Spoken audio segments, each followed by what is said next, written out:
ছোট ছিলাম, এই দোয়া যেদিন আমি পড়েছি কোরআনে, ওই দিন থেকে আজও পর্যন্ত আমার মনে হয় না আমার জীবনে 2 মিনিটের কোনো দোয়াও যদি হয়, 1 মিনিটের দোয়াও যদি হয়, মুহূর্তের দোয়াও যদি হয়, আমি এই দোয়াটা কখনো মিস করি বলে, জ্ঞাতসারে মিস করি বলে আমার মনে পড়ে না। ছাত্র জীবন থেকে শুরু করেছি, আজও পড়ে যাচ্ছি। আলহামদুলিল্লাহ, আল্লাহর কাছে শুকরিয়া আদায় করে আপনাদেরকে বলতে পারি, এই দোয়ার সুফল আমি নিজের চোখে দেখেছি, আমি নিজে ভোগ করছি। অনেক মানুষ আছেন আমাদের কাছে আসে, বিশেষ করে আমার কাছে যত মানুষ অফিসে আসেন, এক এক দিন কয়েকশো মানুষও দেখা যায় অফিসে আসেন, এমনও হয় কোনো দিন কয়েকশো মানুষও হয়। তো আমাদের অফিসে অনেকগুলো ডেস্ক আছে, অনেক আলেম আছেন, তারা সমাধান দেন বসে বসে, তারা সহযোগিতা করেন আমার সাথে। অনেকগুলো ডেস্ক বসাতে হয়েছে, এত বেশি মানুষ আসে। আপনারা অবাক হবেন, সবচেয়ে বেশি মানুষ আসে যেই ইস্যুটাকে নিয়ে, সবচেয়ে বেশি মানুষ আসে সেটা হলো দাম্পত্য কলহ, স্বামী স্ত্রীর ঝগড়া বিবাদ, তালাক, এগুলো নিয়ে সবচেয়ে বেশি সংখ্যক মানুষ আছেন। এবং আপনারা আরো অবাক হবেন, গরিব মানুষদের মধ্যে স্বামী স্ত্রীর মধ্যকার দূরত্ব, তাদের মধ্যকার কলহ, দ্বন্দ্ব, ঝগড়া, ফাসাদ, এগুলোর পরিমাণ বা রেশিও যত বেশি, টাকা পয়সা যাদের আছে, সামাজিক অবস্থান যাদের ভালো, আমার অভিজ্ঞতা হলো তাদের মধ্যে দাম্পত্য জীবনে কলহের পরিমাণ তুলনামূলক বেশি। তাহলে অনেক যুবক আছেন যারা বিয়ে শাদী এখনো করেন নাই, শুধুমাত্র হাতটা কসলাচ্ছেন আর চিন্তা করতেছেন চাকরিটা শুরু করতে পারি, ব্যবসাটা শুরু করতে পারি, বিদেশটা যায় সারতে পারি, টাকার বস্তা কামাই করে ফেলবো। তখন বউ একেবারে শুয়ের মতো সোজা থাকবে, আমাকে দিল জুড়ে ভালোবাসবে, আদর করবে, ভালোবাসা হবে, সম্প্রীতি হবে, চোখে মুখে লাল নীল রঙিন স্বপ্ন অনেক যুবক ভাইরা এখনো দেখছেন। আপনাদেরকে বলছি, টাকা পয়সা দিয়ে দাম্পত্য জীবনে শান্তি কেনা যায় না। টাকা পয়সা এবং সামাজিক অবস্থান দিয়ে মানুষ সুখী হয় না। আমাদের কাছে অনেক মানুষ এসে চোখের পানি ফেলেন, তাদের সামাজিক অবস্থান অনেক মজবুত, তাদের সামাজিক স্ট্যাটাস কল্পনার অতীত, কিন্তু তারা পারিবারিকভাবে সুখী নন। আমানতদারিতার কারণে তাদের প্রাইভেসি রক্ষা করি আমরা, কখনো ইশারাঙ্গিত আমরা তাদের প্রাইভেসি ভঙ্গ হতে পারে সেভাবে বলি না। কিন্তু আমরা রেশিওটা আপনাদের সামনে পেশ করছি এজন্য, আপনারা যারা হাত কসলাচ্ছেন, যারা বেকার যুবক আছেন, যারা স্টুডেন্ট আছেন, যারা মনে করছেন যে টাকা পয়সা কামাই করে বস্তা ভরি, তারপরে আমি বিয়ে শাদী করে ফেললে সুখের সাগরে হাবুডুবু খাবো, আমি এরকম দেশ বিদেশ ঘুরতে থাকবো, এই রঙিন স্বপ্ন যারা দেখছেন তাদেরকে বলছি, বিশ্বাস করুন, সুখের সাথে এই টাকা পয়সা এবং সামাজিক অবস্থানের সম্পর্ক আপনি যতটা আছে মনে করেন, বাস্তবে ততটা নাই।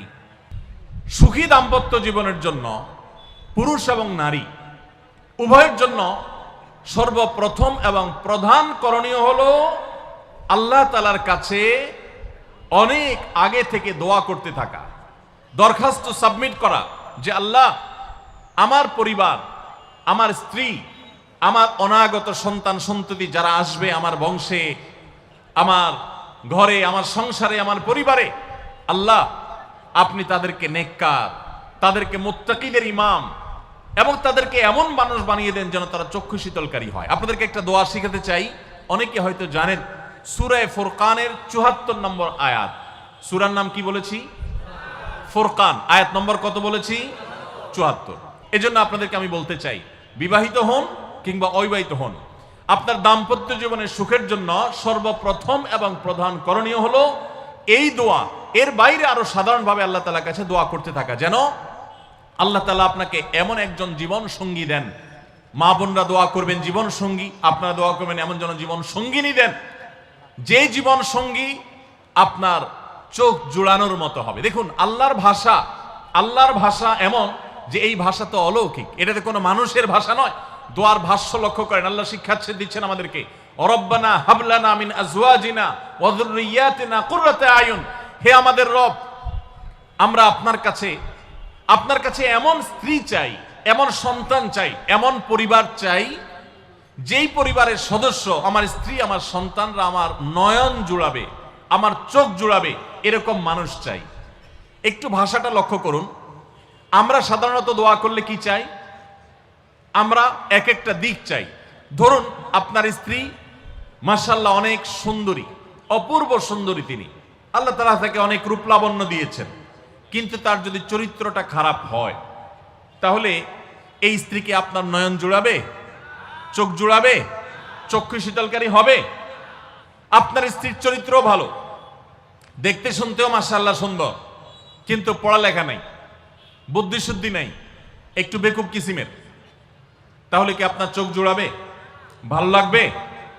আপনার স্ত্রী শিক্ষা দীক্ষাও আছে, জ্ঞান গরিমায় মাশাআল্লাহ তিনি ভালো, রিচ, সমৃদ্ধ, আবার চেহারা সুন্দর, আবার তার মধ্যে তার চরিত্রের সমস্যা নেই, কিন্তু সমস্যা কি?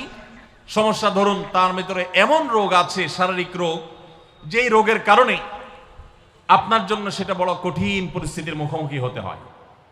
ধরেন দুরারোগ্য কোনো ব্যাধি আছে, মরণ ব্যাধি আছে, এমন কোন রোগ আছে যেটার কারণে আপনাকেও সাফার করতে হয়, তাহলে এই স্ত্রী কি আপনার চোখ জুড়াবে? ঠিক একই কথা স্বামীর ক্ষেত্রেও প্রযোজ্য, সন্তানের ক্ষেত্রেও প্রযোজ্য। আল্লাহ তাআলা এমন একটা শব্দ শিক্ষা দিয়েছেন, দেখুন আল্লাহর কাছে চাইতেও জানতে হয়। উল্টাপাল্টা দোয়া করলে দোয়া পূরণ হয়ে যাবে, কবুল হয়ে যাবে, কিন্তু আপনার কাজ হবে না। অনেক যুবক আছে আল্লাহর কাছে দোয়া করে, আল্লাহ বেশি না, লাখ 5 টাকা চাই। কত? লাখ 5।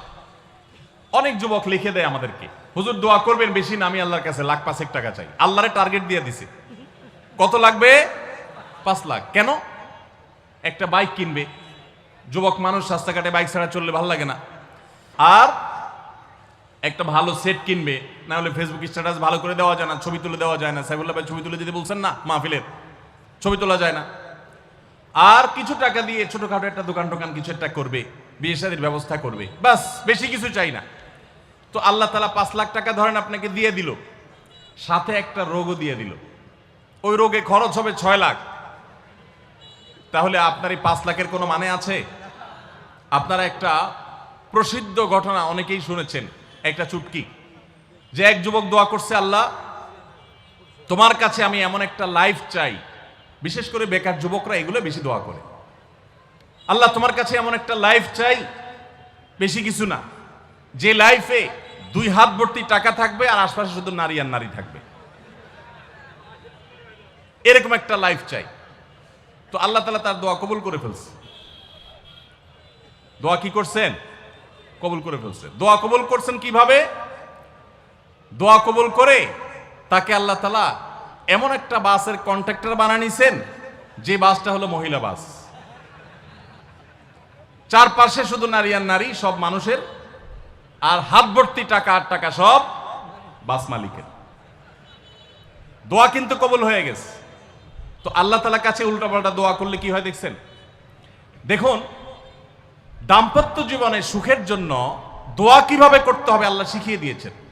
রব্বানা হাব লানা মিন আজওয়াজিনা ওয়া যুররিয়াতিনা কুররাতা আয়ুন, আল্লাহ আমার পরিবারের সদস্যরা যেন এমন হয় যে তাদেরকে দেখলে আমার নয়ন জড়িয়ে যাবে। অর্থাৎ নয়ন জোড়াতে হলে সব দিক থেকে পারফেক্ট হতে হবে, সব দিক থেকে ভালো হতে হবে, তখনই তো দিল জোড়াবে।